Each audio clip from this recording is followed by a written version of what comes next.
135 करोड़ लोगों के इस देश को लड़ने को तैयार किया।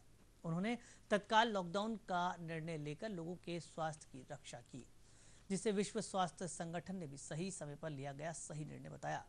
वर्चुअल रैली को मुख्यमंत्री शिवराज सिंह चौहान और पार्टी के प्रदेश अध्यक्ष वी.डी. शर्मा ने भी संबोधित किया।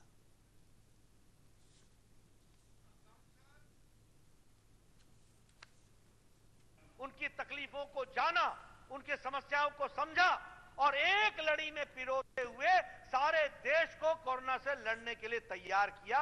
यह कोऑपरेटिव फेडरलिज्म का तरीका दिखाया, यह कोऑपरेटिव फेडरलिज्म का नमूना दिखाया। यह हम आपके सामने बताना चाहते हैं। ये ताली बजाओ, ये जनता कर्फ्यू, ये दिया जलाओ, ये पुष्प वर्षा, जिसका आह्वान प्रधानमंत्री जी ने किया, जनता कर्फ्यू का आह्वान किया, तो बिना एक सिपाही के सारा देश जनता कर्फ्यू में चला गया। अगर थाली बजाओ और ताली बजाओ का आह्वान किया तो सारा देश शाम को 5 बजे अपने घरों से और अपनी खिड़कियों से थाली और ताली बजाकर कोरोना के वॉरियर्स के लिए, कोरोना की लड़ाई लड़ने वाले डॉक्टर्स, पैरामेडिक्स, स्टाफ नर्स, सफाई कर्मचारी, उनको शाबाशी देने के लिए अपने घर की खिड़कियों से खड़ा होकर के एकजुट देश का प्रदर्शन किया। अगर दिया जलाओ की बात कही गई तो सारा देश अंधकार से उजाले की ओर चलने का संदेश लेकर, कोरोना हारेगा देश जीतेगा, यह मोदी जी का संदेश लेकर के सारा देश खड़ा हो गया, दिया जलाने लगा। यह हमको ध्यान में रखना चाहिए। पुष्प वर्षा के माध्यम से डॉक्टर्स, इंजीनियर्स का हौसला बढ़ाया। यह मैं आपके सामने इसलिए याद दिला रहा हूं, आपने भी टेलीविजन में देखा होगा। लेकिन यह ध्यान में लीजिए कि अगर भारत में लोगों ने ताली और थाली बजाई तो सारा यूरोप ने प्रधानमंत्री मोदी जी के नेतृत्व की बात मानकर उन्होंने भी थाली और ताली बजाकर कोरोना वॉरियर्स को अपना दृष्टि और दिशा देने का काम किया। भाजपा के राष्ट्रीय अध्यक्ष जेपी नड्डा की मध्य प्रदेश जनसंवाद वर्चुअल रैली को रायसेन में भी गौर से सुना गया। रायसेन में आयोजित कार्यक्रम में बीजेपी सांसद, पूर्व मंत्री और भाजपा पदाधिकारी शामिल हुए। जिला मुख्यालय के समीप ग्राम डाबर में आयोजित कार्यक्रम में सांसद रमाकांत भार्गव, पूर्व मंत्री रामपाल सिंह राजपूत, युवा नेता मुदित शेजवार सहित बड़ी संख्या में भाजपा कार्यकर्ताओं ने सीधा लाइव सुना। एवं इसी तरह रायसेन शहर में पूर्व मंत्री डॉक्टर प्रभुराम चौधरी के निवास पर भाजपा के मुख्य कार्यकर्ताओं ने भाजपा के राष्ट्रीय अध्यक्ष की वर्चुअल रैली को सुनने के लिए भाजपा कार्यकर्ता एकत्रित हुए।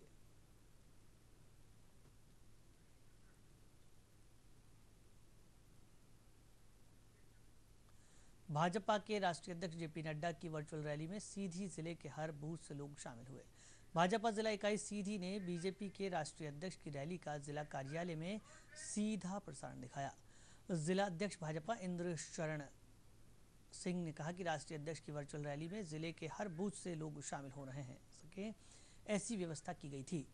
उन्होंने कहा कि पार्टी के वरिष्ठ पदाधिकारियों से मिले मार्गदर्शन को जन जन तक पहुंचाने का कार्य जिला इकाई करेगी।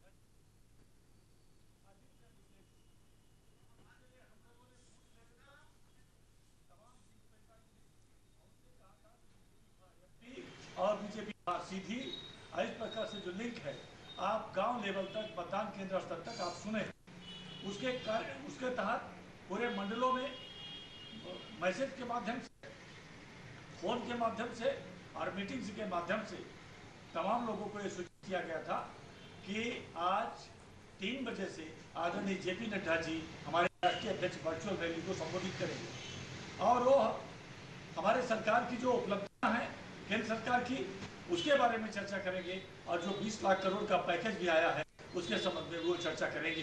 जेपी नड्डा जी ने कार्यकर्ताओं को संबोधित करते हुए जो बातें कही हैं वो मध्य प्रदेश की सरकार पूरी योजनाएं, केंद्र सरकार की पूरी योजनाएं, चाहे वो 370 का समापन हो, चाहे वो अयोध्या में राम मंदिर का बनना हो, चाहे गरीब कल्याण योजना का पैकेज हो, चाहे गरीब किसानों के लिए सम्मान निधि का मामला हो, चाहे बहनों के लिए जो है उज्ज्वला योजना हो, ऐसी करोड़ों योजनाएं उन्होंने गिना डाली है। प्रधानमंत्री नरेंद्र मोदी रविवार 28 जून को अपने प्रसिद्ध रेडियो कार्यक्रम मन की बात के जरिए देशवासियों से संवाद करेंगे। इसके लिए पीएम ने पिछले दिनों लोगों से सुझाव देने का आग्रह किया था। कोरोना स्थिति सहित समसामयिक विषयों पर पीएम अपनी बात रखेंगे।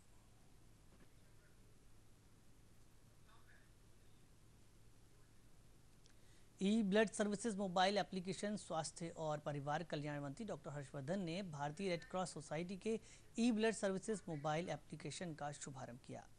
स्वास्थ्य मंत्री इस सोसाइटी के अध्यक्ष भी हैं। इस मोबाइल ऐप का विकास 2015 में प्रधानमंत्री नरेंद्र मोदी की डिजिटल इंडिया योजना के अंतर्गत centre for development of advanced computing की ई रक्तकोष टीम ने किया था।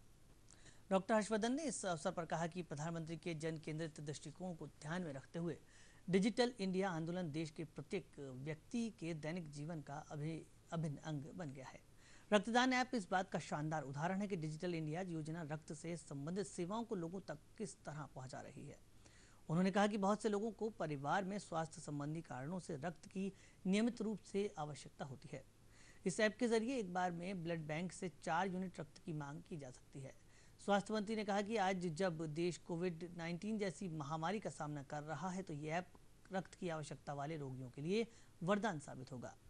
लोगों से स्वैच्छिक रक्तदाता बनने का आग्रह करते हुए डॉक्टर हर्षवर्धन ने कहा कि 65 साल से कम उम्र का कोई भी स्वास्थ्य व्यक्ति साल में 4 बार रक्तदान कर सकता है।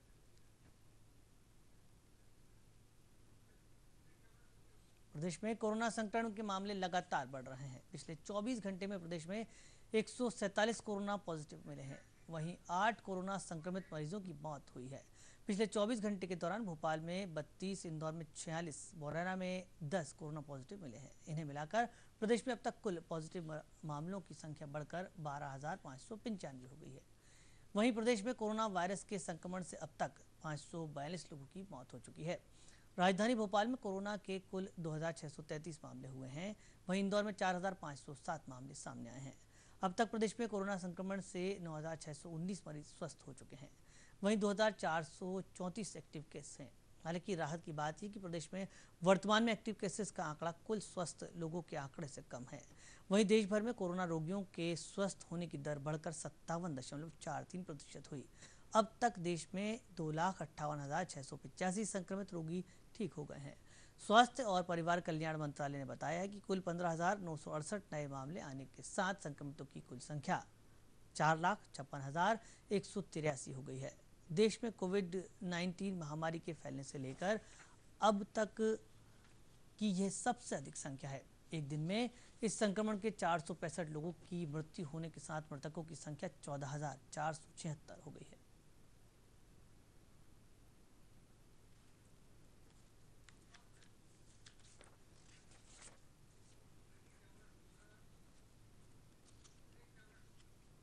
भोपाल में आज कोरोना के 44 नए मामले सामने आए हैं। आज सुबह जो सैंपल की रिपोर्ट आई है उसमें से 44 सैंपल पॉजिटिव आए हैं। शहर में अब तक कोरोना संक्रमितों का आंकड़ा 2,675 के आसपास पहुंच गया है। अब तक इस संक्रमण से भोपाल में 94 लोग अपनी जान गंवा चुके हैं। आज एक अच्छी खबर यह आई है कि शहर के एक निजी अस्पताल से 49 व्यक्ति कोरोना संक्रमण से स्वस्थ होकर घर के लिए रवाना हो गए हैं। भोपाल का रिकवरी रेट 75% के करीब बना हुआ है। शहर में अभी जहां 600 के करीब एक्टिव केस हैं तो वहीं 1,900 से ज़्यादा लोग अब तक ठीक भी हो चुके हैं।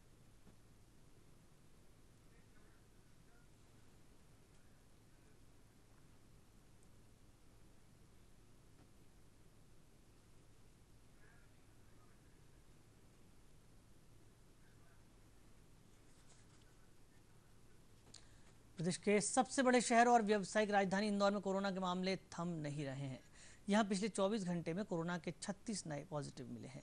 मुख्य चिकित्सा एवं स्वास्थ्य अधिकारी कार्यालय से जारी मेडिकल बुलेटिन के अनुसार कुल 1,380 नमूनों की जांच में 1,323 नेगेटिव पाए गए, जबकि 36 मामले पॉजिटिव आए हैं।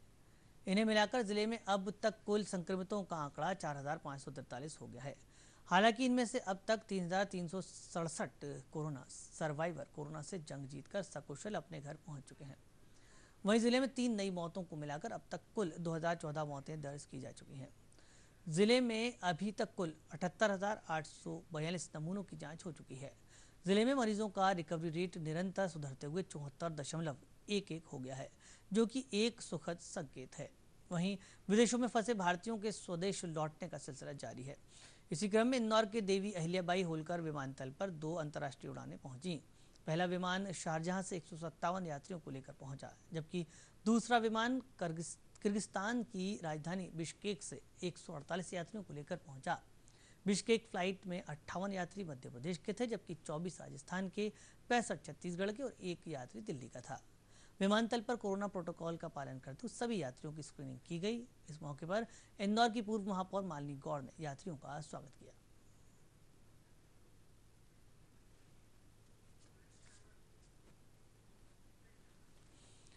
नरोत्तम मिश्रा इंदौर दौरा। गृह, लोक स्वास्थ्य एवं परिवार कल्याण मंत्री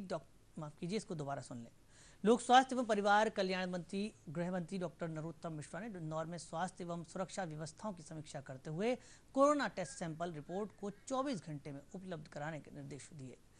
मंत्री नरोत्तम मिश्रा ने कहा कि बेहतर प्रबंधन से इंदौर में कोरोना संक्रमण को दिल्ली, मुंबई की अपेक्षा सफलतापूर्वक नियंत्रित किया गया है। स्वास्थ्य विभाग की समीक्षा करते हुए उन्होंने कहा कि सैंपल टेस्ट रिपोर्ट का शीघ्रता से प्राप्त होना आवश्यक है। देरी से रिपोर्ट प्राप्त होने पर पॉजिटिव व्यक्ति से संक्रमण फैलने का खतरा बढ़ जाता है। साथ ही उपचार की प्रक्रिया भी मुश्किल हो जाती है। बैठक में आयुक्त स्वास्थ्य विभाग ने कहा कि सोमवार से प्रतिदिन 24 घंटे में सैंपल टेस्ट रिपोर्ट उपलब्ध किया जाना सुनिश्चित कर लिया जाएगा। बैठक में कलेक्टर मनीष सिंह ने बताया कि इंदौर का पॉजिटिविटी रेट घटकर 6.6% रह गया है। शहर में मात्र 1 वार्ड ऐसा है जहां 15 से ज्यादा पॉजिटिव केस आए हैं। इस बैठक में स्वास्थ्य मंत्री ने बताया कि प्रदेश में वर्तमान में 2574 सक्रिय प्रकरणों के विरुद्ध 20,000 बेड कैपेसिटी है। इसके अतिरिक्त ICU, ward, ventilator, PPE kit, दवा आदि सभी समुचित मात्रा में उपलब्ध हैं। वहीं अपने इंदौर प्रवास के दौरान स्वास्थ्य मंत्री ने इंदौर के अरविंदो अस्पताल के कोविड केयर सेंटर का निरीक्षण करते हुए कहा कि अस्पताल में कोरोना संक्रमितों को बेहतर उपचार उपलब्ध कराया जा रहा है। उन्होंने कोविड-19 संक्रमण के प्रोटोकॉल एवं आवश्यक मापदंडों का पालन करते हुए पीपीई किट पहनकर कोरोना संक्रमितों से मुलाकात की। मंत्री डॉक्टर मिश्रा ने मरीजों को आश्वस्त किया कि सभी जल्द ही स्वस्थ होकर अपने घर लौटेंगे। उन्होंने अस्पताल प्रबंधन से उपचार संबंधी जानकारियां लेते हुए मरीजों को सर्वोत्तम उपचार उपलब्ध कराने के निर्देश दिए। निरीक्षण के दौरान जल संसाधन मंत्री श्री तुलसीराम सिलावट एवं अन्य जनप्रतिनिधि मौजूद रहे। मीडिया से बात करते हुए मंत्री नरोत्तम मिश्रा ने कहा कि शिवराज सिंह चौहान जब से मुख्यमंत्री बने हैं उन्होंने लगातार प्रतिदिन कोरोना संक्रमण को लेकर वीडियो कॉन्फ्रेंसिंग की है। उन्होंने ये भी कहा कि हमने स्वास्थ्य अधिकारियों को निर्देशित किया है कि कोरोना संक्रमित मरीजों की जांच रिपोर्ट अब 24 घंटे में उपलब्ध होना चाहिए।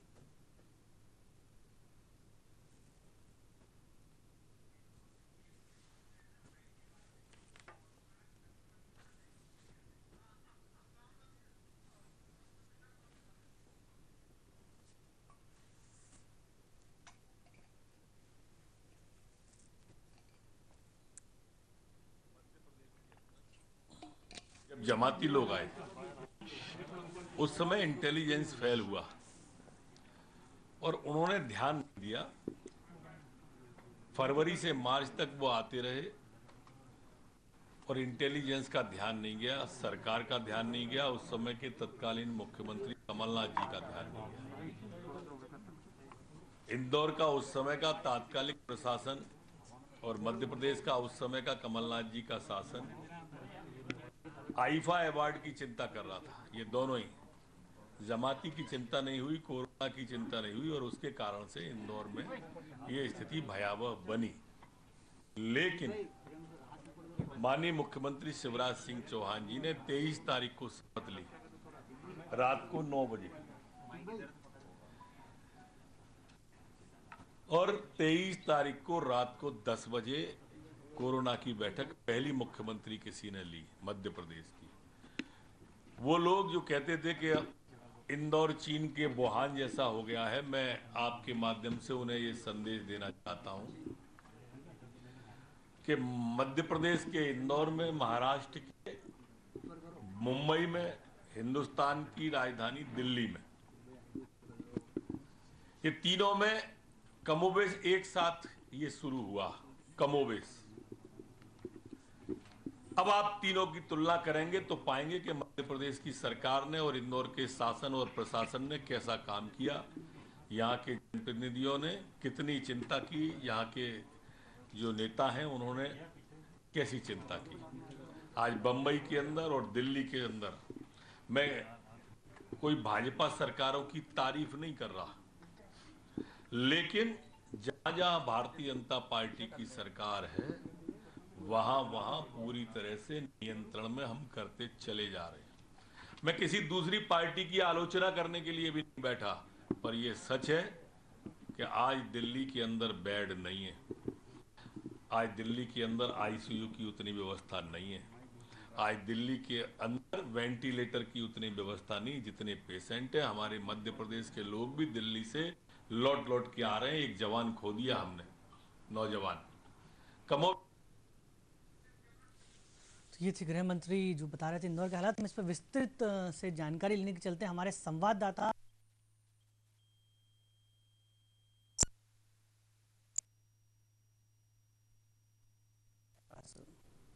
जी, जैसा कि हम समाचार में देख रहे थे, इंदौर में काफी हद तक स्थिति नियंत्रण में है। एक वक्त था कि इंदौर एक हॉट स्पॉट बन चुका था कोरोना का, और इसकी तुलना मुंबई और दिल्ली से होने लगी थी कि इतनी तादाद में यहाँ से मरीज आ रहे थे। लेकिन पिछले 24 घंटों की बात करें तो 36 नए पॉजिटिव यहाँ मिले हैं, और पिछले 2 हफ्ते से इसी तरह की स्थिति है कि 25 या 30 या 40 के बीच में मिल रहे हैं। और एक वक्त था कि 100, 150 और 200 तक संक्रमित प्रतिदिन मिल रहे थे।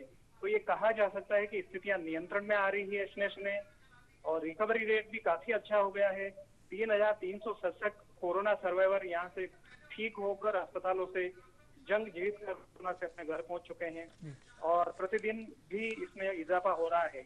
और कुल सैंपल की बात की जाए तो इंदौर में अभी तक 78,842 सैंपल लिए जा चुके हैं, और स्थितियां ठीक है। ये कहा जाए लोगों को भी पूरा सहयोग मिल रहा है, बाजार धीरे धीरे खुल रहे हैं। इंदौर को 3 जोन में बांटा गया है। मैं बताऊं, एक बाहरी जोन है, उसमें बहुत पहले ही छूट दी जा चुकी थी। मध्य क्षेत्र में 3 दिन से छूट दी जा रही है। ऑड इवन के फार्मूलों पर दुकानें खोली जा रही है, और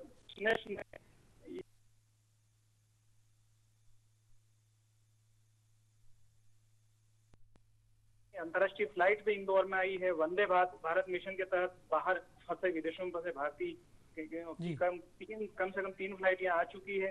अगले 1 हफ्ते तक लगातार ये फ्लाइट वंदे भारत मिशन के तहत इंदौर पहुंचेगी। जी जोशी जी, आपने बताया कि स्थिति इंदौर की अब बेहतर है, लोग भी सहयोग कर रहे हैं, बाजार भी धीरे धीरे खुल रहा है, शहर अपनी रफ्तार पकड़ रहा है।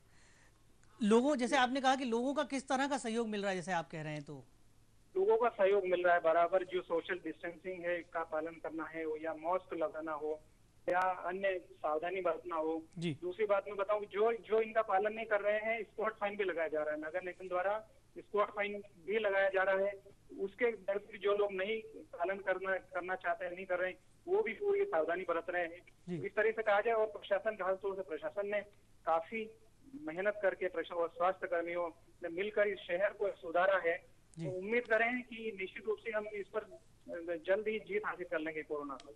जी, बहुत बहुत धन्यवाद। ये थे हमारे संवाददाता केएल जोशी, जिन्होंने बताया कि इंदौर रफ्तार पकड़ता जा रहा है, दोबारा पटरी पर आ रहा है, और लोग भी सहयोग कर रहे हैं। सहयोग यानी सोशल डिस्टेंसिंग का ध्यान रख रहे हैं, मास्क लगा रहे हैं, और वाकई ये बहुत ज़रूरी है शहर को वापस पटरी पर लाने के लिए। अगली खबर, मुरैना में एक बार फिर कोरोना संक्रमित मरीज मिलने का सिलसिला प्रारंभ हो गया है। गुरुवार को यहाँ 36 कोरोना पॉजिटिव मिले।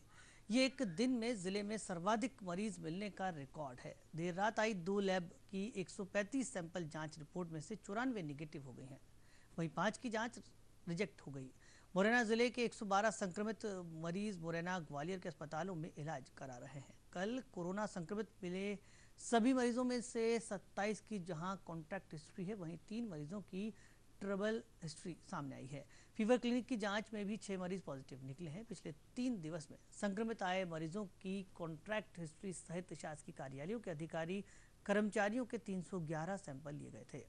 इनकी जांच रिपोर्ट देर रात तक आएगी। मुरैना जिले में अब कोरोना के कुल संक्रमितों की संख्या 259 हो गई है। हालांकि इनमें से 147 मरीज स्वस्थ होकर अपने घर लौट चुके हैं। पिछले 5 दिन में जिले में 100 से अधिक मरीज मिले हैं।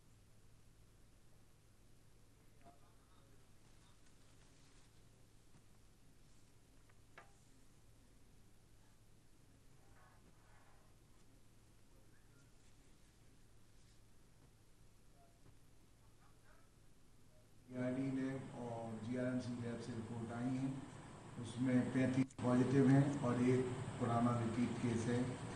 35 में से करीब 27 की तो हमको कॉन्टैक्ट हिस्ट्री मिल गई, जो हमारे पुराने इंडेक्स केस के उसके कॉन्टैक्ट हैं। एक 3 इसमें से ILI मिले, यानी कि जो फीवर क्लिनिक से हैं वो मिले, और अभी एक इसमें ड्राइवर है जो कि गाड़ियाँ चलाता था जगह जगह, अपने को नहीं मालूम कहाँ कहाँ चला गया है, उसका सैंपल लिया वो पॉजिटिव मिला। एक इसमें नाई है जो कैलाश का रहने वाला है, वो भी जगह जगह घूम घूम के आया और उसको थोड़ी सी कोई परेशानी थी तो कैलाश में उसको क्वारंटीन कर लिया गया। कल 13 सैंपल कराएंगे तो उसका सैंपल किया तो वो भी पॉजिटिव आया। इस तरह से सब कुल मिला के 35 पॉजिटिव हैं और एक रिपीट केस है। इस प्रकार हमारे अब जो संख्या है वो 259 हो चुकी है, 259 टोटल केस 259 हो चुके हैं। और हमारे जो आज के एक्टिव केस हैं वो हमारे हैं 112 हो चुके हैं, और जो आज के केस हैं वो 35 थे, उनको कंट्रोल के 112 हमारे एक्टिव केस हैं, 140 हम रिकवर कर चुके हैं, एक की हमारी अभी तक डेथ है। बताया जा रहा है कि गृह मंत्री नरोत्तम मिश्रा ने आज अधिकारियों की, पुलिस अधिकारियों की बैठक ली है। इस बैठक में क्या कुछ हुआ, इसकी विस्तार से जानकारी के लिए चलते हैं हमारे संवाददाता अजीत द्विवेदी के पास। जी अजीत, आज गृह मंत्री ने बैठक ली अधिकारियों की, क्या जानकारी है आपके पास? जी बिल्कुल, देखिए गृह मंत्री नरोत्तम मिश्रा ने आज पुलिस मुख्यालय पहुंचकर वहां पर जो मध्य प्रदेश पुलिस के आला अधिकारी हैं, DGP विवेक जौहरी सहित जो विभिन्न जो विभागों के प्रमुख हैं, उन सभी की यहाँ बैठक ली है। और बैठक में विस्तार से चर्चा की गई जिस तरीके से पुलिस की भूमिका रही है कोरोना काल में, और जिस तरीके से पुलिस ने तमाम चुनौतियों को अच्छे से उनका जो है कर्तव्यों का निर्वहन किया। उसके अलावा क्या क्या समस्याएं पुलिस को फेस करनी पड़ रही है, इसको लेकर भी वहां पर उन्होंने बैठक में जाना, और किस तरीके से और क्या किया जा सकता है पुलिस के विकास के लिए, उसके सुधार देने के लिए, इसके बारे में भी तमाम चर्चा हुई है। एक सहमति जो बनी है इसमें कि जो पुलिस बल जो कम है और पुलिस बल को बढ़ाने के लिए करीब 4269 जो है पुलिस आरक्षकों की भर्ती को लेकर सहमति बनी है।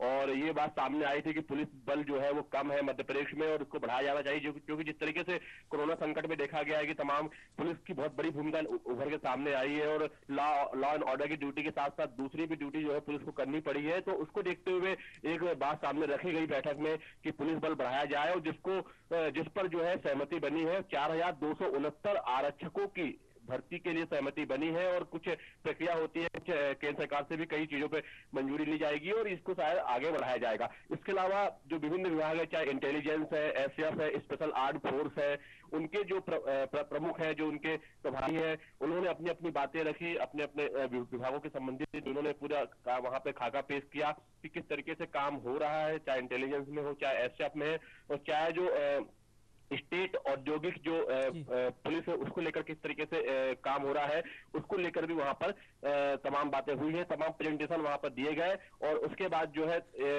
तमाम मुद्दों पर बात जानने के बाद गृह मंत्री ने पुलिस की सराहना की कि जिस तरीके से पुलिस ने कोरोना के समय में अपना कर्तव्य निभाया है वो बहुत अच्छा है, और आगे भी पुलिस जो है इस तरीके से अपना कर्तव्य निभाती रहेगी। और साथ ही कोई भी अगर ऐसी दिक्कतें या परेशानी होती है तो उसके लिए सरकार जो है पुलिस के साथ सहयोग करेगी, और जैसे आरक्षकों की भर्ती का मुद्दा है तो उसको भी आगे उस पर भी आगे काम किया जाएगा। जी अजीत, बहुत बहुत धन्यवाद। ये थे हमारे संवाददाता अजीत द्विवेदी, जिन्होंने बताया कि आज गृह मंत्री ने पुलिस अधिकारियों की बैठक ली। बैठक में क्या क्या चुनौतियां पुलिस को आई कोरोना के दौरान और पुलिस ने किस तरह से उस पर काम किया, ये भी सराहनीय रहा। और एक विशेष बात उन्होंने बताई कि पुलिस में भर्ती की भी बातचीत हुई। अगली खबर, मुख्यमंत्री शिवराज सिंह चौहान ने प्रदेश में कोरोना की स्थिति की समीक्षा करते हुए कहा कि कोरोना संक्रमण रोकने में मध्य प्रदेश अन्य प्रांतों की अपेक्षा ज्यादा सफल है। उन्होंने दावा किया कि मध्य प्रदेश की कोरोना ग्रोथ रेट मात्र 1.46% रह गई है। समीक्षा बैठक में सीएम ने 1 जुलाई से किल कोरोना अभियान को लेकर जरूरी दिशा निर्देश दिए। उन्होंने कहा कि प्रदेश में 1 जुलाई से डोर टू डोर स्वास्थ्य सेवा सर्वे के कार्य की जिलों में तैयारियां पूर्ण करें। सर्वे दल के गठन, उन्हें प्रशिक्षण और सर्वे कार्य के संबंध में आवश्यक मार्गदर्शन दिया जाए। जिला कलेक्टर्स के साथ ही विभिन्न संभागों के लिए समीक्षा का दायित्व निभा रहे वरिष्ठ प्रशासनिक अधिकारी सर्वे कार्य की तैयारियों को सुनिश्चित करें। कॉन्फ्रेंस के दौरान बताया गया कि प्रदेश में कोरोना का ग्रोथ रेट 1.46% है, जो अन्य प्रांतों से सबसे कम है। मुख्यमंत्री ने कहा कि प्रदेश में टेस्टिंग की सुविधाओं में वृद्धि, उपचार के लिए बिस्तर क्षमता बढ़ाने, सोशल डिस्टेंसिंग के पालन और फीवर क्लिनिक के संचालन से वायरस को नियंत्रित करने में सफलता मिली है। प्रदेश में कोरोना ग्रोथ रेट को कम करने के प्रयास सफल हुए हैं, जिसका मतलब है कि संक्रमण रोकने में मध्य प्रदेश ज्यादा सफल रहा है। मध्य प्रदेश ने सभी कलेक्टर्स को निर्देश दिए कि कॉन्टैक्ट हिस्ट्री पर नजर रखने का कार्य लगातार होना चाहिए और पॉजिटिव रोगियों की संख्या भी कम होकर 0 तक आना चाहिए। उन्होंने स्वास्थ्य आयुक्त डॉक्टर संजय गोयल को निर्देश दिए कि प्रदेश में रोगियों के स्वास्थ्य में पूर्ण सुधार और उन्हें रोग की गंभीर स्थिति से बचाने के पूरे प्रयास हों। इस अवसर पर मुख्यमंत्री श्री चौहान ने धार और जबलपुर जिलों की पृथक समीक्षा की। बैठक के दौरान प्रमुख सचिव खाद्य शिव शेखर शुक्ला और प्रमुख सचिव कृषि अजीत केसरी ने प्रदेश में उपार्जित गेहूं और चने के परिवहन और सुरक्षित भंडारण की जानकारी दी। प्रदेश के जबलपुर जिले में कोरोना को लेकर प्रभावी तरीके से कार्य किया जा रहा है। जिला प्रशासन और स्वास्थ्य विभाग के द्वारा जिले में कोरोना को रोकने के लिए विभिन्न प्रयास किए जा रहे हैं। इन प्रयासों के बारे में यादव ने जानकारी दी।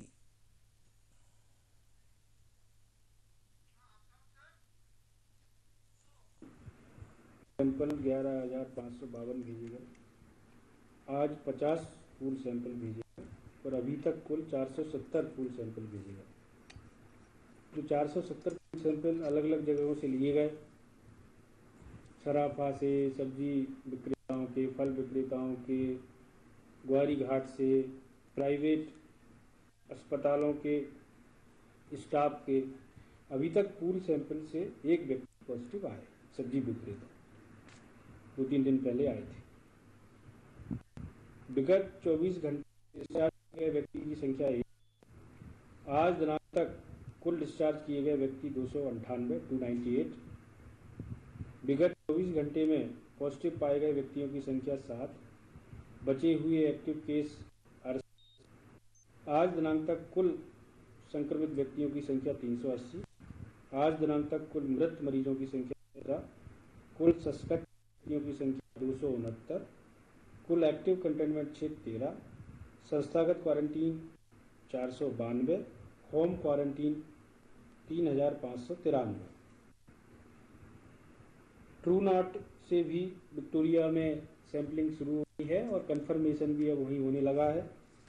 अब ICMR में भी नहीं भेजना पड़ता है। जैसे आज भी ट्रू नॉट से एक व्यक्ति पॉजिटिव आए और अभी तक ट्रू नॉट से विक्टोरिया में 330 सैंपल का परीक्षण हुआ है। बाकी जो हमारी ICMR की लैब है, मेडिकल कॉलेज की है, उसकी क्षमता भी बढ़ाई जा रही है और 20-25 दिन में इनकी क्षमता को डबल करने का कोशिश है। अभी करीब 550 की क्षमता है ICMR, मेडिकल कॉलेज और ट्रू नॉट मिला के, जिसको अगले 15 दिन में 1100 तक किया जाएगा और भी उसको बढ़ाया जाएगा। उस हिसाब से मशीनों के ऑर्डर हो गए हैं और उस पर काम चल रहा है। जो वन अधिकार पत्र जारी करना है, आज उसकी भी समीक्षा की गई। SDMs की समिति के द्वारा अधिकार की जो पात्र की अनुशंसा है उनको स्वीकृत किए गए और जो अपात्र किए हैं उनका पुनः परीक्षण के लिए बोला है, तो पुनः परीक्षण करें। कोई भी पात्र व्यक्ति अपात्र नहीं होना चाहिए। नियम निर्देशों के साथ कटौपेट के तहत वन अधिकार पत्रों का परीक्षण हो। हमारे जिले में रोपा भी लगने लगा है, खरीफ की फसल की तैयारी चल रही है, उसी हिसाब से खाद बीज की पर्याप्त उपलब्धता रहे वो भी सुनिश्चित किया गया है। आज धान की भी नीलामी थी, उसमें भी धान की नीलामी ऑफलाइन में हो गई है। जल्दी ही अब धान के जिनका किसानों का पुराना भुगतान बचा हुआ है वो भुगतान अब जारी होगा। अगले रविवार को फिर से विराम रखा गया है, जैसे पिछली बार रविवार को रखा गया था उसके आदेश जारी कर दिए गए और मेडिकल स्टोर, दूध की दुकानें, गैस एजेंसी, पेट्रोल पंप, आवश्यक सेवाएं, अस्पताल सेवा, चिकित्सा सेवा या ट्रेन से किसी को जाना है या हेल्थ इमरजेंसी है, इसको छोड़ के बाकी सब कुछ बंद रहेगा। आप सबसे आग्रह है कि जैसा आपने पिछले रविवार को सहयोग किया वैसे ही सहयोग करें इस विराम में। हमें लगातार रोको टोको अभियान चलाना है। टीम हमारी लगातार कार्रवाइयाँ कर रही है, जुर्माना लगा रही है और आप सब भी रोको टोको अभियान में सहयोग कर रहे हैं। रोकिए टोकिए, मास्क सब लोग लगाएं, सही से मास्क लगाएं और अनावश्यक होने पे घर से बाहर बिल्कुल ना निकलें, आवश्यक होने पे ही निकलें। रात्रि कर्फ्यू का ध्यान रखें। रात्रि 9 बजे से सुबह 5 बजे तक जो हाई रिस्क लोग हैं, 65 वर्ष से ऊपर के, गर्भवती महिलाएं, 10 साल से छोटे बच्चे, बीमार व्यक्ति, ये अति आवश्यक होने पे ही, हेल्थ इमरजेंसी होने पे ही बाहर आएँ, नहीं तो नहीं आए। इसी तरह से आप लोग सहयोग करें। धन्यवाद। केंद्रीय इस्पात राज्य मंत्री और सिवनी मंडला से सांसद फग्गन सिंह कुलस्ते ने सिवनी जिले का उन्होंने घनसौर सर्किट हाउस पहुंचकर शासकीय योजनाओं के क्रियान्वयन की जमीनी हकीकत देखी। आपातकाल के काले अध्याय को याद करते हुए केंद्रीय मंत्री ने सिवनी के मीसा बंदियों को शॉल और श्रीफल से सम्मानित किया और मीसा बंदियों के बलिदान को याद किया। केंद्रीय मंत्री कुलस्ते ने आमजनों से भेंट कर केंद्र सरकार द्वारा कोविड-19 के संक्रमण के दौरान शुरू की गई गरीब कल्याण योजना, अप्रवासी मजदूरों के लिए मनरेगा के तहत खोले गए विकास कार्यों और क्षेत्र में पर्याप्त मात्रा में खाद और बीज की आपूर्ति के संबंध में जानकारी प्राप्त कर आमजनों को हो रही परेशानियों के निराकरण के संबंध में अधिकारियों को निर्देश दिए।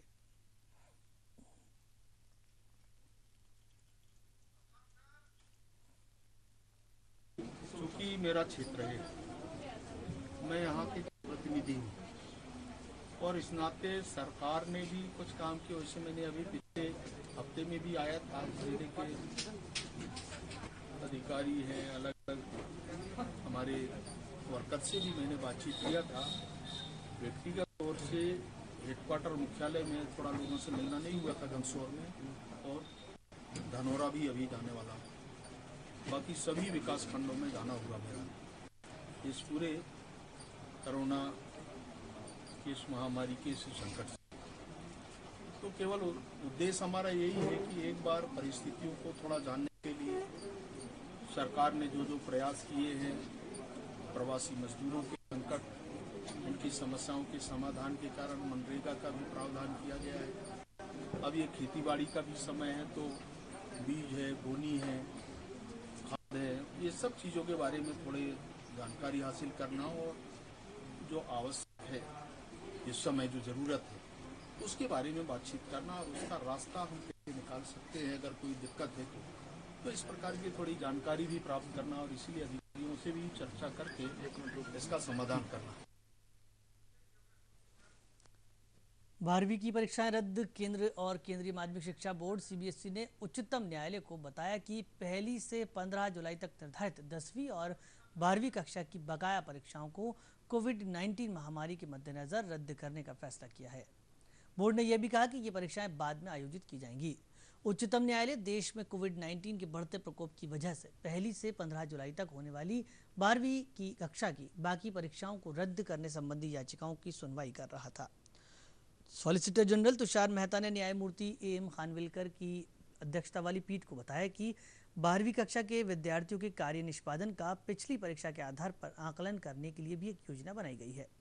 उच्चतम न्यायालय को बताया गया है कि विद्यार्थियों को बाद में आयोजित की जाने वाली परीक्षा में शामिल होने या पिछली परीक्षा पर आधारित आकलन के विकल्पों में से किसी एक को चुनना होगा।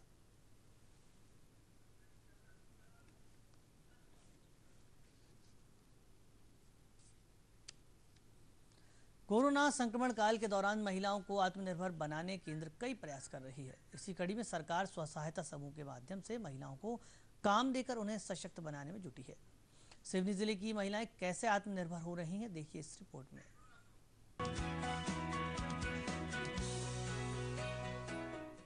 मध्य प्रदेश के सिवनी जिले में स्वयं सहायता समूह की महिलाओं ने आत्मनिर्भरता की ओर कदम बढ़ाया है।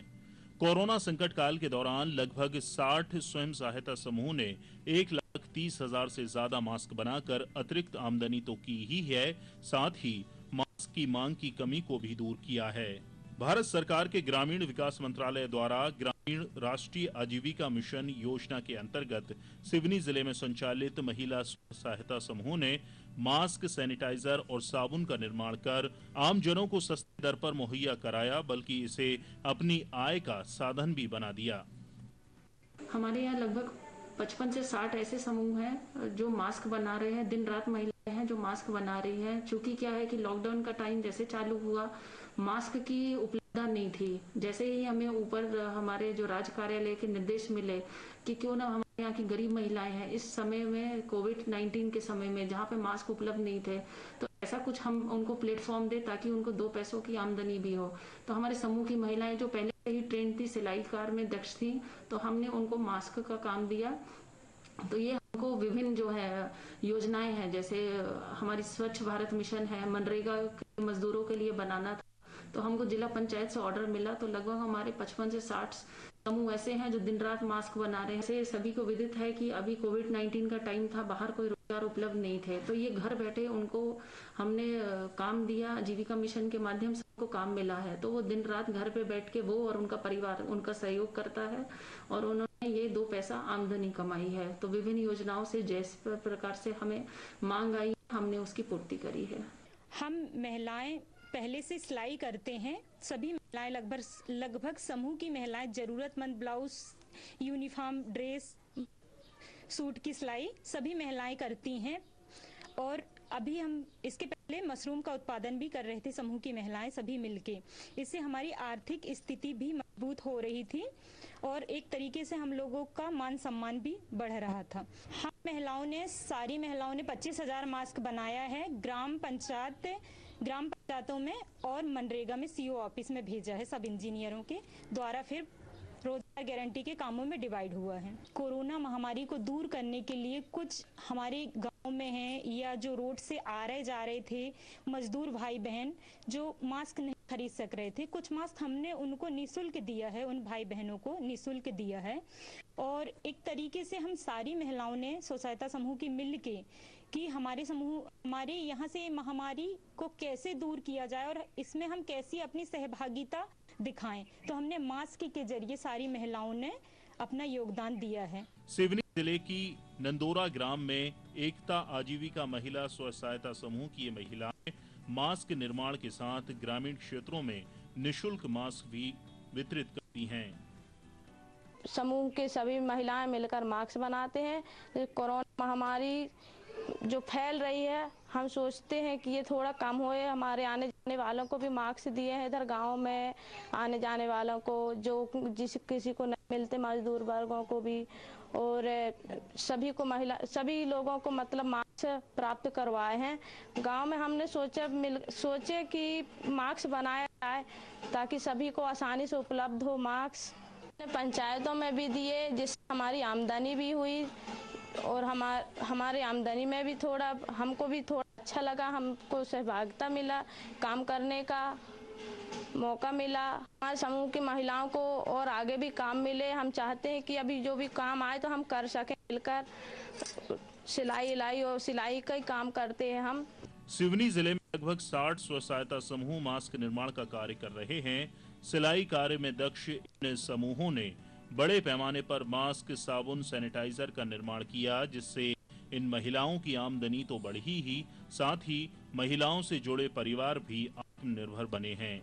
मांग के अनुसार वस्तुओं की आपूर्ति होने से इस कठिन समय में सिवनी के लोगों को काफी राहत भी मिली है। सिवनी से प्रशांत शुक्ला के इनपुट के साथ bureau report, DD news Bhopal.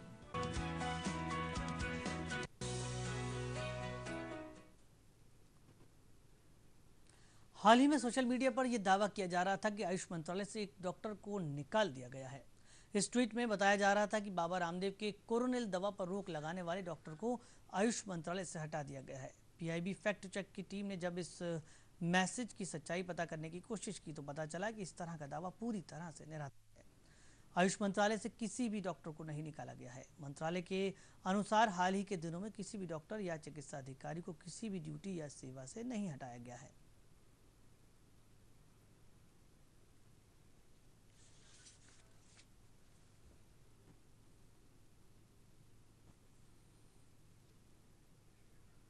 अंतर्राष्ट्रीय मादक द्रव्य एवं नशा निरोधक दिवस प्रत्येक वर्ष 26 जून को समूची दुनिया में मनाया जाता है।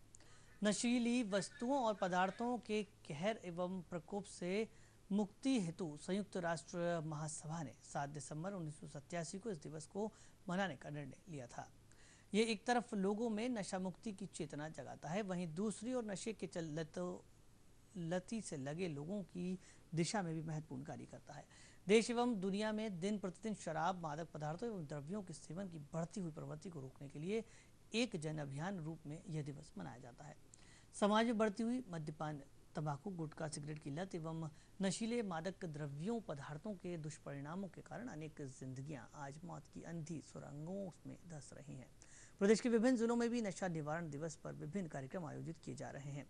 इन कार्यक्रमों के माध्यम से लोगों को नशे की बुराइयों के प्रति आगाह कर उनसे इन बुरी आदतों को छोड़ने के लिए प्रेरित किया जा रहा है।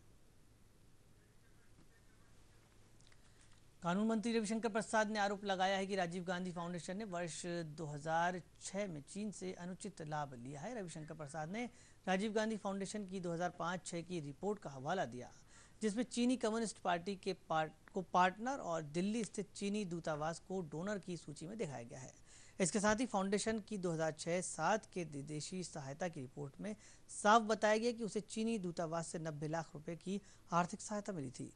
रविशंकर प्रसाद ने सवाल उठाया कि चीन से पैसा लेने के पहले जरूरी अनुमति ली गई थी और ये बताया गया कि चीनी दूतावास से ये पैसा किन शर्तों पर प्राप्त किया।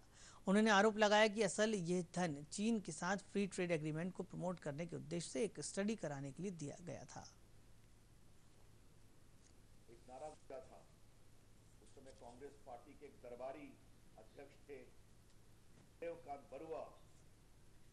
उन्होंने नारा लगाया था, Indira is India and India is Indira. Bharat Indira Gandhi और इंदिरा गांधी भारत। ये चाटुकारिता, दरबार संस्कृति, विश्वविद्यालयों में जिस तरह से लोगों को नियंत्रित किया गया, किसी को बोलने की आजादी नहीं, लिखने की आजादी नहीं और विरोध के निर्णय के देने की भी आजादी नहीं। ये था इमरजेंसी का भयावह रूप। मुझे इस बात का संतोष है कि आज हमारी सरकार में प्रधानमंत्री नरेंद्र मोदी जी, रक्षा मंत्री राजनाथ सिंह जी, हमारे पार्टी के वरिष्ठ नेता आज के उपराष्ट्रपति वेंकैया नायडू जी, स्वर्गीय सुषमा स्वराज जी, स्वर्गीय अरुण जेटली जी, स्वर्गीय अनंत कुमार जी और हम सबों ने छात्र सक्रिय कार्यकर्ता के रूप में इमरजेंसी का विरोध किया था। बिहार में मैं स्वयं जेपी मूवमेंट का सिपाही था, गिरफ्तार हुआ था और बाद में जबरदस्त विरोध करने का अवसर मिला था इमरजेंसी का। हमारे पार्टी के राष्ट्रीय अध्यक्ष जगत प्रकाश नड्डा जी भी एक विद्यार्थी परिषद के कार्यकर्ता के रूप में पटना विश्वविद्यालय में इमरजेंसी के विरोध करने में सक्रिय थे। शिवराज सिंह चौहान और हमारे कई लोग, सैकड़ों हजारों संघ के स्वयंसेवक भयंकर यातनाएं झेली और ये सब किया हम लोगों ने 3 आजादी के लिए। नंबर 1, भारत के लोगों की आजादी। नंबर 2, प्रेस मीडिया की आजादी और नंबर 3, न्यायपालिका की आजादी। तो हम लोग तो इस संघर्ष से निकले हुए हैं। इसके लिए पीड़ा सही है इन तीनों आजादी की और हमारा यह संकल्प भारत के लोगों की आजादी, मीडिया की आजादी और न्यायपालिका की आजादी के लिए हमेशा समर्पित रहेगा। लेकिन क्या कांग्रेस पार्टी के चरित्र में कोई बदलाव हुआ है? अभी भी वही हाल है। अभी भी वही दरबार संस्कृति। जो ये समझता है उस समय इंदिरा गांधी वॉज इंडिया, आज वो समझता है गांधी परिवार इज कांग्रेस। और देश को चलाने का भगवान से पट्टा सिर्फ उन्हें ही मिला है। आप देख रहे हैं ना, आज भी कांग्रेस की वर्किंग कमेटी में अगर कोई राहुल गांधी के खिलाफ उनकी सलाह भी देता है तो उसको भी किनारे करने का काम होता है। तो सलाह सही है कि वो अपनी भाषा की मर्यादा की चिंता करें।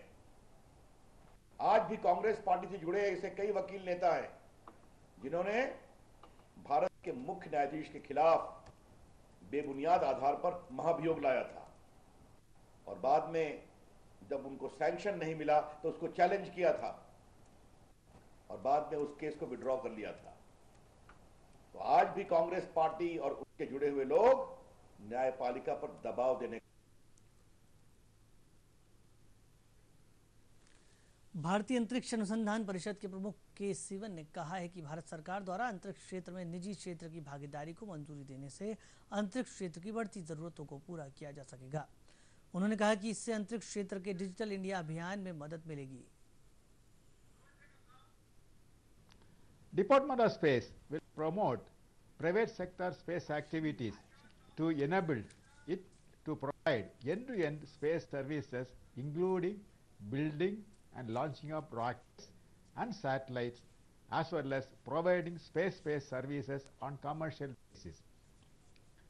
Till now, ISRO only has been carrying out this research and development as well as operational activities in the area of launch vehicle, satellite, launching, as well as developing satellite applications.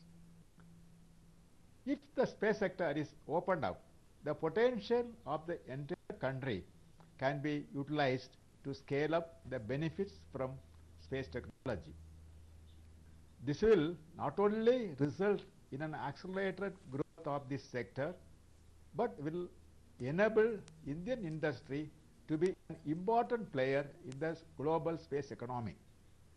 With this, there is an opportunity for large-scale employment in the technology sector and India becoming a global technology powerhouse. We need to have a mechanism to allow the private players to carry out space activities, considering it involves safety, security, and quality aspects. Therefore, government has establishment of an autonomous nodal agency called Indian National Space Promotion and Authorization Center, that is INSPACE, under Department of Space, as a separate vertical for taking independent decisions with respect to permitting and regulating the activities of private companies in space sector. और अब bulletin में वक्त है 5 minute 15 खबरों का।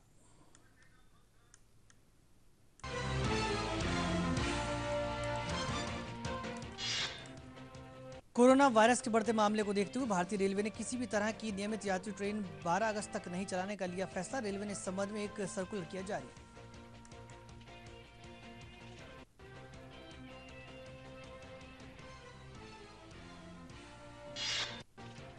कोविड-19 के मरीजों के इलाज के लिए तैयार किए गए विशेष रेलवे कोच का शुरू हो गया है उपयोग। भारतीय रेलवे ने दिल्ली, उत्तर प्रदेश, आंध्र प्रदेश, तेलंगाना और मध्य प्रदेश में कुल 960 कोविड केयर कोच किए हैं तैनात।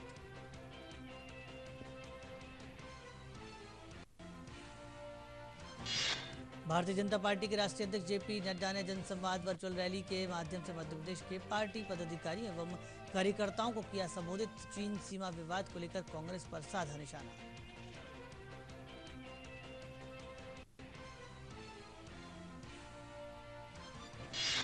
मध्य प्रदेश के विभिन्न जिलों में भाजपा पदाधिकारियों एवं कार्यकर्ताओं ने सुना भाजपा के राष्ट्रीय अध्यक्ष का वर्चुअल जनसंवाद। लॉकडाउन के दौरान मध्य प्रदेश भाजपा के कार्यकर्ताओं द्वारा किए गए कार्यों को राष्ट्रीय अध्यक्ष जेपी नड्डा ने सराहा।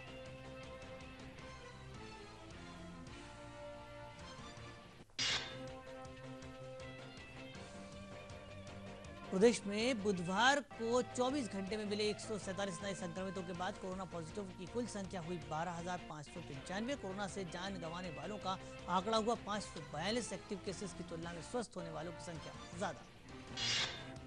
मुख्यमंत्री ने प्रदेश व्यापी कोरोना स्थिति एवं व्यवस्थाओं की समीक्षा करते हुए घर घर सर्वे की तैयारी पूरी करने के दिए निर्देश। कहा, कोरोना संक्रमण रोकने में मध्य प्रदेश अन्य प्रांतों की अपेक्षा ज्यादा सफल। प्रदेश की कोरोना ग्रोथ रेट मात्र 1.46%। कोविड-19 महामारी से जारी जंग में पीएम केयर्स फंड की नजर रही है महत्वपूर्ण भूमिका। फंड में जमा राशि से हुआ है 50,000 वेंटिलेटर का निर्माण। फंड के जरिए दिए जाने वाले वेंटिलेटर्स की आपूर्ति राज्यों में करना शुरू।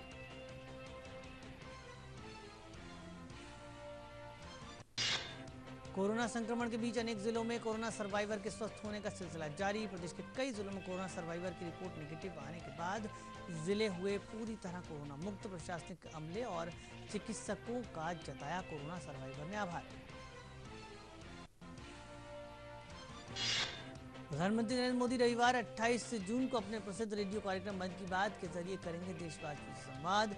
इसके लिए पीएम ने पिछले दिनों लोगों से सुझाव देने का किया था आग्रह। कोरोना स्थिति सहित समसामयिक विषयों पर रखेंगे पीएम अपनी बात।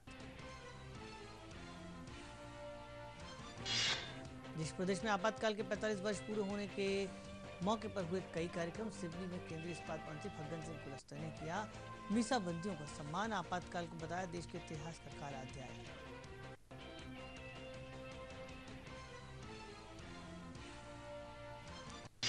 केंद्रीय मंत्री रविशंकर प्रसाद ने देश में आपातकाल के 45 वर्ष पूरे होने पर की पत्रकार वार्ता। आपातकाल के लिए कांग्रेस के अलोकतांत्रिक रवैये को जिम्मेदार ठहराते हुए नई पीढ़ी से की गुजरे अतीत से सीख लेने की अपील। कहा कि लोकतंत्र के इस काले अध्याय से ले नई पीढ़ी सबक।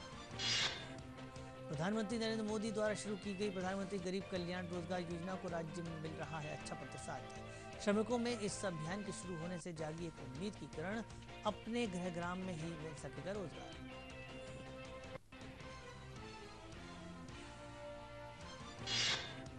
केंद्र और केंद्रीय माध्यमिक शिक्षा बोर्ड सीबीएसई ने उच्चतम न्यायालय को बताया कि पहली से 15 जुलाई तक निर्धारित 10वीं और 12वीं कक्षा की बकाया परीक्षाओं को कोविड-19 महामारी के मद्देनजर रद्द करने का किया गया है फैसला। ये परीक्षाएं बाद में की जाएंगी आयोजित। इंदौर के देवी अहिल्याबाई होलकर विमानतल पर पहुंची 2 अंतर्राष्ट्रीय उड़ानें। पहला विमान शारजाह से 157 यात्रियों को लेकर, वहीं दूसरा विमान किर्गिस्तान की राजधानी बिश्केक से 148 यात्रियों को लेकर पहुंचा। विमानतल पर कोरोना प्रोटोकॉल का पालन करते की गई सभी यात्रियों की स्क्रीनिंग। भोपाल संभाग सहित राज्य के अनेक हिस्सों में मानसून की सक्रियता से हो रही है अच्छी बारिश। भोपाल में गुरुवार शाम को भी झमाझम बारिश से बदला। राजधानी समेत प्रदेश के कुछ भागों में मौसम विभाग ने तेज बारिश की जताई संभावना।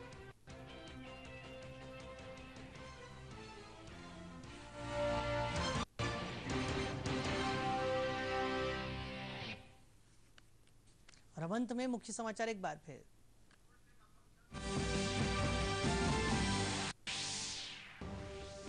कोरोना वायरस के बढ़ते मामलों को देखते हुए भारतीय रेलवे ने किसी भी तरह की नियमित यात्री ट्रेन 12 अगस्त तक नहीं चलाने का लिया फैसला। रेलवे ने इस संबंध में एक सर्कुलर किया जारी।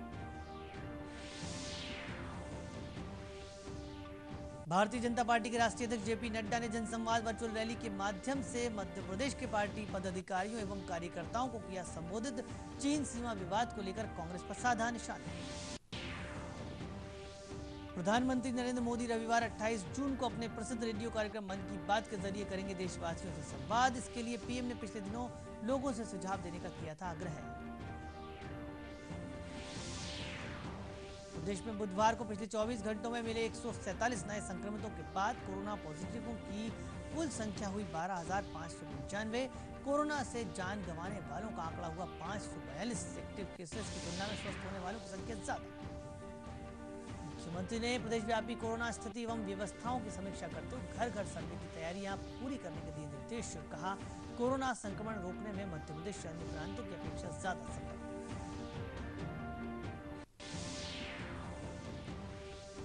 देश प्रदेश में आपातकाल के 45 वर्ष पूरे होने के मौके पर हुए कई कार्यक्रम। सिवनी में केंद्रीय इस्पात मंत्री फग्गन सिंह कुलस्ते ने किया मीसाबंदियों का सम्मान। आपातकाल को बताया देश के इतिहास का काला अध्याय।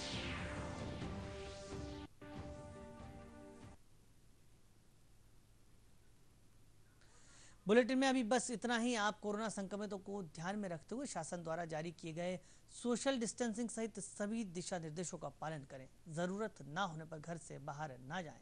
घर पर रहें, सुरक्षित रहें और देखते रहें दूरदर्शन मध्य प्रदेश। नमस्कार।